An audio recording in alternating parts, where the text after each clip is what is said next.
hürmetli vatandaşlar, siyasimiz devamlaştırımız. Endiki leksiyanın mavzusu evvelki İslam'a aytaylı bir gün 2019 yıl 9 ayının 1. günü haftaga yakshanba. Endiki mavzumunda Şangan hükümeti kol qo'yilyotidir. Amerika Kengash Palatasi Beijingga ogohlantirish berib, butun dunyo qarab turyotidi dedi. Kechiring, hukumatimiz. Mavzuli xabar 8 ayning 31 kuni Jungoga nazar to'rbeti e'lon qilindi. Xabar bunday boshlanadi. 8 ayning 30 kuni haftaning 5 kuni Shanghai hukumati ijtimoiy faoliyatchilarni va yerlik qonun chiqarish komitetining a'zolarini adab qo'lga olishga boshladi.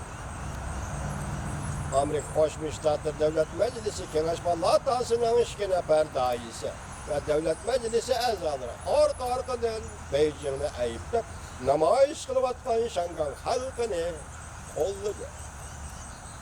Qozsonliklar partiyasining daisi Chuck Schumer Reis Xi Jinpingga bevosita signal berib, butun dunyo Shanghaiga qarab turyotidi dedi. Beijing Shanghai'dagi harakatlarga mas'ul bo'ladi dedi. Tayvan markaziy agentlik xabar qilib bunday ko'rsatdi. Shanghai soqchilari 8 ayning 30 kuni 24 soat ichida jumladan Shanghai Demokratlar partiyasining sobiq raisi Chen Haotianni qo'lga oldi. Qonun chiqarish komitetining a'zosi Jin Sungqay Demokratlar Shatian rayoni qonun chiqarish komitetining a'zosi Shoyyu Oliy maktab o'quvchilar uyushmasining sobiq raisi Sun Shaoqing, Shanghai Millat partiyasining Katfang Jipi qatorliq 10 nafar namoyishchilarni qo'llagan. İjtimoiy faoliyatchilar mushlar Shanghai namoyishni qo'llagan ijtimoiy faoliyatchilar va qonun chiqarish komitetining a'zolarini Shanghai hukumati qo'lga oldi. Senator Chuck Schumer 8 ayning 29 kuni Twitter'da fikr qoldirib, Beijingni ogohlantirib bunday dedi.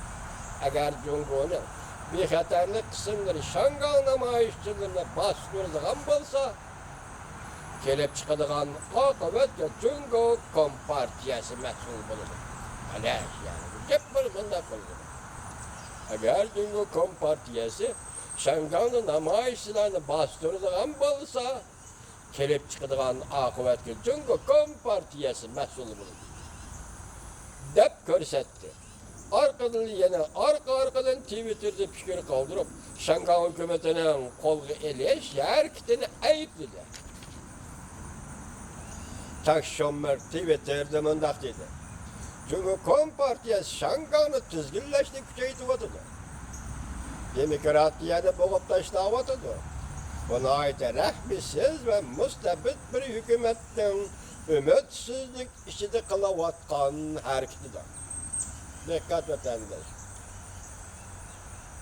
Buna ait rahmisiz ve mustabid bir hükümetin ümitsizlik işini kılavatkan hareketidir. Bu düşünün okşaş, rahmisiz ve mustabid bir hükümet hazır mustamlik Uyguristan'da yani Şinjan Uygur Abdunum rayonunda ümitsizlik içinde delmişinde peyto Uygurlarını qo'lga olyotidu, jazolash lageriga tashlyotidu.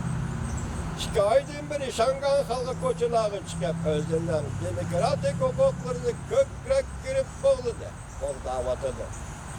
Amerika xalqi davomli Shanghai xalqi bilan mo'riga terib, bir sabti turishi kerak. Chuck Schumerning bayonoti.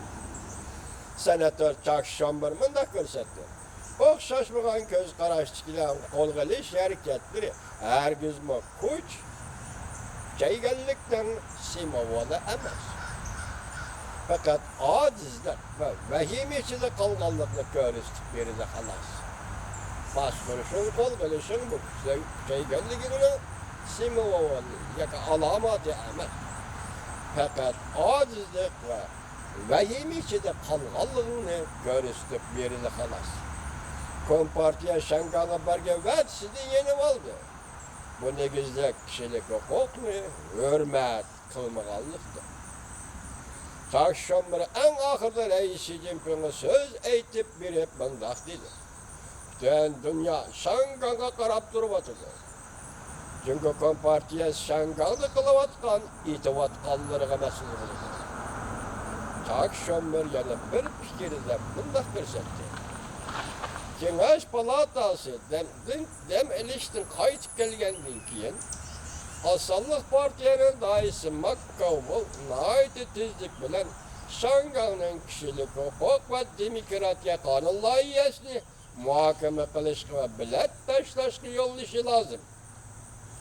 Bu bir türlü iki partiye birleşip kanun çıkarıp Reis Xi Jinping'e signal verilgan hareketler.